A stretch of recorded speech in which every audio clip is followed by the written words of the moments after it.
Hello, my name is Rick Stack. Welcome to my channel. In today's guitar lesson, I wanted to talk about how to introduce playing D Mixolydian on the 4 chord of a blues.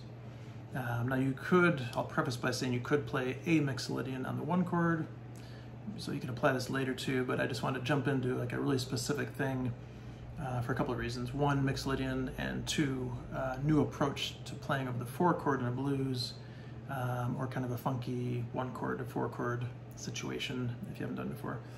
So let's say you have this going on. You have like a, let's just say funky blues, because that's what I often like these days. You can think like Robin Ford kind of stuff. So you're in the key of A, you're doing all your cool, just blues stuff, which we could talk about more later, and I'm probably already have, mixing the quick story there, mixing major pentatonic, minor pentatonic, and then the 2 together, which I think is the cool thing to do.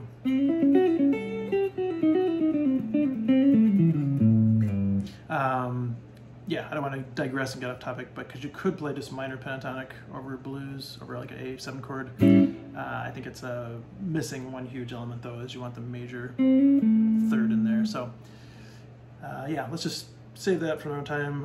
I'll probably end up getting that when I get to the 4 chord thing here. But so now let's say you're switching to your 4 chord. You're in A blues, doing all your cool A blues licks, go to the 4 chord. So here's one new thing you could try if you haven't, is play this scale. So D Mixolydian, I'll show it to you. So 5th fret to 7th on the A. And then what you want to do is use your 2nd and little finger, because you want to set up your index finger on the D string to go 4, 5, 7. Then 4, 5, 7 on the G. Then 5, 7, 8 on the B. And 5, 7, 8 on the high E.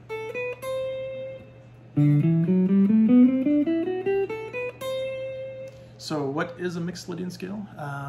First of all, just think of it as it's a major scale, but it has a flat 7 instead of a natural 7. So if you did a D major scale, you'd have this note right here.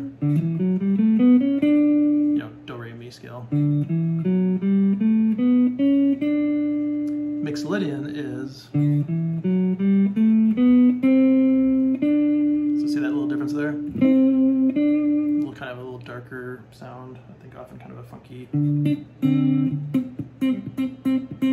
So that's D Mixolydian. I'm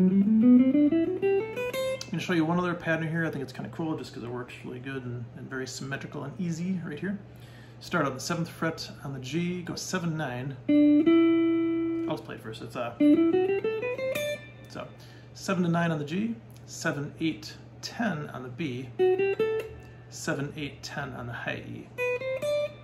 And one little cool thing to notice here is, see this 7, 8 right here? And here? Well, when you're back here doing the first pattern I showed you, the 5, 7, 8, you get the 7, 8 going on, right? So the 7s and 8s kind of overlaps, interlocks there, which is cool. So if you're like, you can, that's how all scales work, of course. But yeah, just good to notice in this instance there. So now, if you were playing over blues, yeah, it's all case-by-case basis and personal preference. If you played nothing but Mixolydian, it'd probably sound not very bluesy. So if, again, I'm doing a funky kind of blues here, just again, because that's what I want to do. But so you're going like this. If you did, it's not very bluesy sounding. I mean, it has a little bit of that in there. But so here's I think the secret thing to do. First work on Mixolydian, just get used to it, learn it, play it for a while. But check my notes here, what I do. Yeah. So here's a good lick that if I go like this, adding this one note in here, which is a minor 3rd. It's a minor 3rd of D, but you're sliding the minor 3rd up to the major 3rd. So let me show you the lick first, then we'll talk about it. So 5th fret on the high E, slide 6 to 7 on the G, or sorry, on the B, 6 to 7 on the B.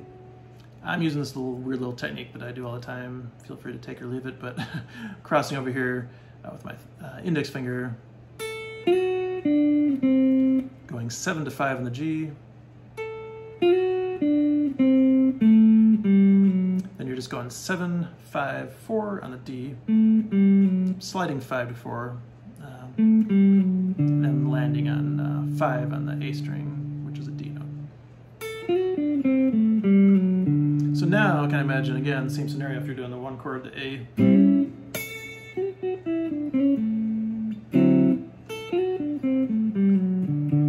See how that sounds more natural, more bluesy, hopefully? And the funny thing is, this is the whole idea in this instance here. All I'm doing is I'm adding a minor third in, sliding to the major third. The rest of the notes are all just out of Mixolydian. So let's say you did that lick, and then maybe you want to go off and get a little bit more of a, I mean, for lack of a term, like when I show this to my personal students, and we talk about this sound, playing this.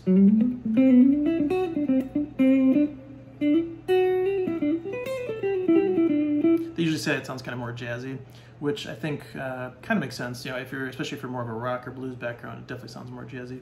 If you're a jazz person, it probably sounds not very jazzy, probably not even that, you know, super interesting, because there's so much more you could do beyond this if you want to do if you're a jazz guitar player. But so it's, I don't know, you know, again, labels, I don't like labels, but it's like, what is it? It's just, it's that sound, you know. But again, I might go to tune here a little bit because this guitar was packed away. I'm just gonna tune here while I'm talking.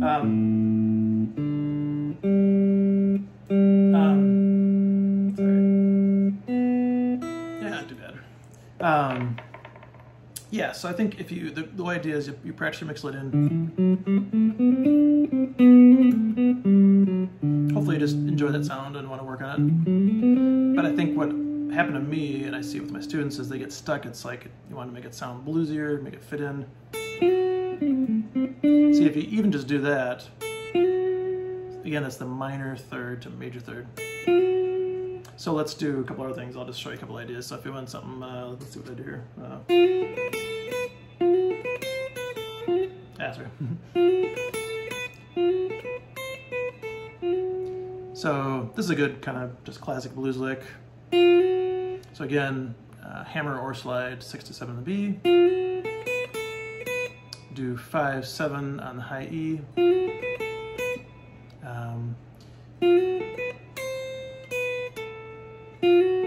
And then I'm just going up to 8 on the high E here. 7, 5 on high E. And really you can just do anything with those notes. I think that's, in fact, that's what I would encourage you to do, is just mess around, you know, just those notes. And then try to, like, it's like you're trying to, again, mesh or intertwine that sound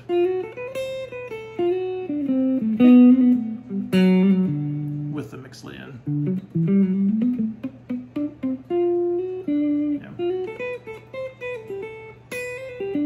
So that's where I think it gets kind of interesting and more usable in a lot of cases.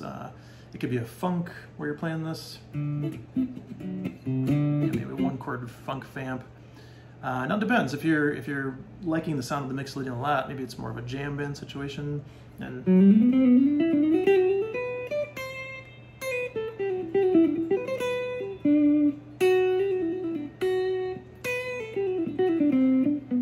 yeah, then maybe you like that sound and you just want to do that. That's great. You know, just trying to give you this other option, or you can, you know, kind of blues up the Mixolydian. Another idea you could check out here is, it's just a D major pentatonic scale, which you probably already know, but I'll just show it to you in case you don't. And then how to incorporate that as another idea with the Mixolydian. So I'll show you that in a second. So first, in case anybody doesn't know it, 5 on the A string, slide 7 to 9 on the A string, and then just 7, 9 on the D, 7, 9 on the G, 7, 10 on the B, 7, 10 on the high E, So if you don't know that scale or like the minor pentatonic scale, like the #1 pattern, I would watch either my video, anybody's video that has it. It's yeah, one of the most common things in guitar. But here's the idea that maybe you can get some takeaway here. Let's see. So even just this one little thing here, if you add this note in here, the 8th fret on the B.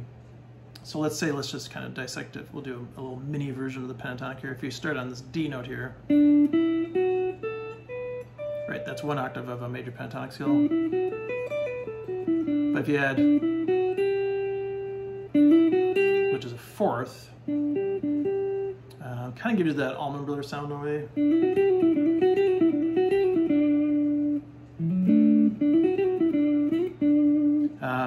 But you can see that note there is also in the Mixolydian pattern that I showed you. Actually, both patterns I showed you. This one right there, and then this one too. So the point being is that what you can do is you can take something that's pretty simple that hopefully you already know or you can learn pretty quickly, just the D major pentatonic scale. And see if you do that, we'll call it the Allman Brothers thing. Add that in just to, it's like you're trying to bridge the gap, trying to get from this major pentatonic scale over the Mixolydian, and then right in the middle here you can get this pretty easy thing to do. All I'm doing there, if you want to know, is hammer on 7 to 9 on the G, and then I'm playing 7 on the B, doing a pull off 8 to 7 on the B, and then going back 9, 7 on the G. You could do hammer on pull off here, any combination of that, just fine. But then what's cool with that, now let's say you do that, now you can just go full on into Mixolydian. So let's say you go,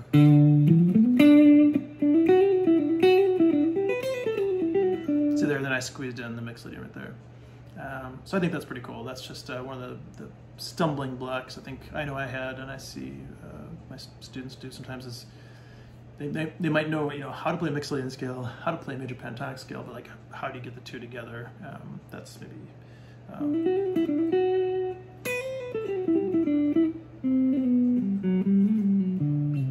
And then I think I had one last idea here. Let's see, so if you went like this, this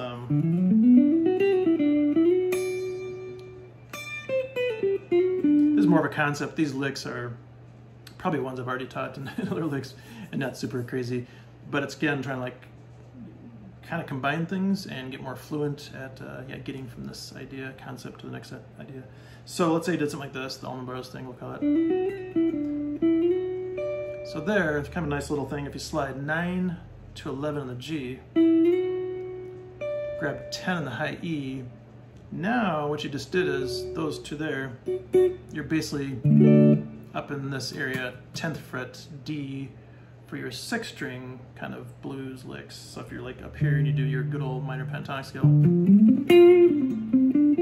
but maybe add in some major, 3rd, major, that kind of sound. So, and then the lick I did at the end there, I think I went, I wrote down. Yeah, again, it's not difficult, but I'll just show it to you. So 10 on the high E, 13 on the B, pull off 12 to 10 on the B, 12 on the G, hammer on 10 to 11 on the G, and then 10 on the D. So again, it's not crazy difficult or anything. That's the kind of lick you could do out here on your 1 chord.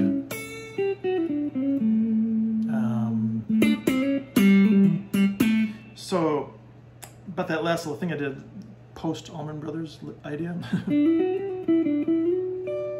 slid up there, see what happened there when you did that. Now you're in this area. So if I play a little more just casually here with that idea, let's see.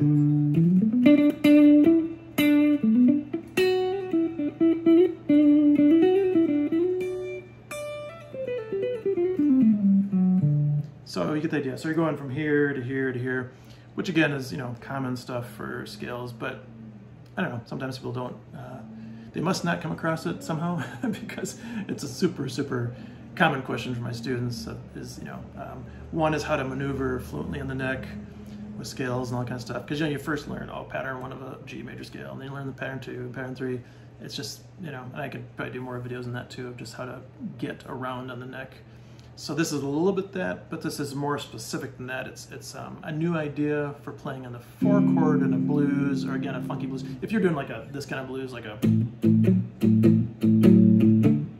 you go to the D, you're probably not going to want to be.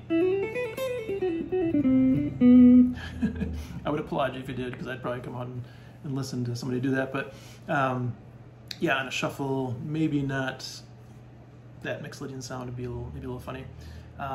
Although, like, people that I love, like Robin Ford and Matt Schofield, I bet Matt Schofield could do it, because he's amazing. So yeah, I could make this, I don't want to make this video too long, but one new thing just to think about, maybe I should have said this first, but if you're playing over A blues, you can play just minor pentatonic. Sounds cool. I personally think if you don't reference the major third a little bit, at least a little bit, it's a little weird, because the dominant 7 chord has a flat 7, yeah, it has that too. Has a major third in it, and when you hit this minor third interval here on a minor pentatonic scale, so listen to this C note here, and then listen to the chord, which has a C sharp.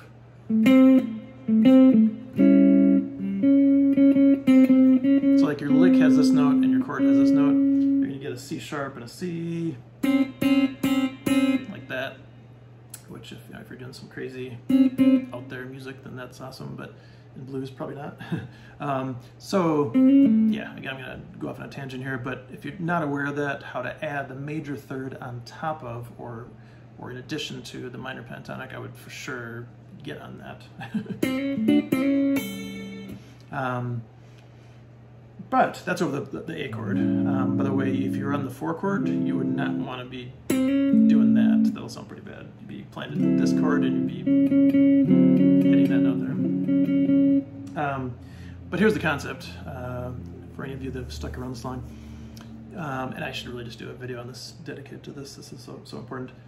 When you go to the 4 chord, just treat that as a new key. So now you're in the key of D. So you could do D major pentatonic, like we did a minute ago, D minor pentatonic,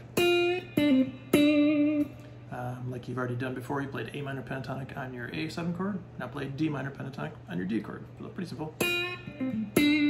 But again, if you only do minor pentatonic on the D9 chord or D7, whatever you want to do, I think it's going to sound funny after a while. It seems a little too minor. Yeah. So again, I think you want to add that major to minor third kind of thing going on. So it'd be more like, here's your A. So yeah, it sounds kind of a nice smooth sound to it. Now granted, this is not the sound for everybody.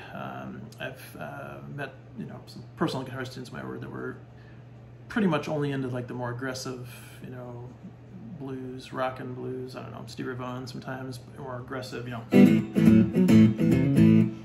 and again, you could throw these ideas in, but maybe their ear just wants to hear like more of a, that kind of sound. Then this kind of lighter. Yeah, I could tell sometimes when I bring it up with my students, I'd kind of lose them. They would be like, which is fine, it's a whole personal preference. But if you do like that sound, or you want to like explore a little bit, and then here's the thing too, you can just use it in small doses. You don't have to use it a lot, so even if you just do it, like a 1% of the time or 2% of the time, maybe it's kind of something new to add. And of course you can do it for the 5 chord also. You could do all these ideas we're talking about for the D, you could do it for the E. So you can do E Mixolydian, E major pentatonic, all that kind of stuff. I just want to keep things simple, and so my idea here for today is just to think one new idea, Mixolydian scale for something new, and how to incorporate it, how to intertwine it with things you already know, major, minor, pentatonic, and also just the sheer fact that you're approaching the 4 chord differently. This was like mind-blowing to me years ago. Probably dropped my guitar like that when I first came across it. Of just, approaching being in 2 keys. So super cool, I think. Something to check out, something to think about. And yeah, I would definitely, if you haven't heard these guitar players before, definitely check out Robben Ford. Yeah, he's like amazing at this kind of stuff, and beyond, way beyond. I'm still trying to learn stuff from him. Because what's cool about these guys is if you go off, say hit the Hendrix chord, you know, like you could just do a simple blues lick over it, but you could also, like, I think I'll just what I do, melodic minor or altered scale, I should do. Yeah, so there's things you can do that I'm still trying to learn, and it'll be a fun journey to keep working on that myself. But yeah, check out Robben Ford, and then I think Matt Schofield, not to be confused with John Schofield, who's of course amazing too. The only reason I said that is I've actually mentioned Matt Schofield to some of my guitar students, and then they've actually known about John, but not about Matt. Matt is a UK guitar player who's a blues guitar player who throws in a lot of cool stuff, yeah, like this, and again, and beyond. So check out those two guys and see what you think, and yeah, hope you enjoy doing some Mixolydian. All right, see you next time. Thanks.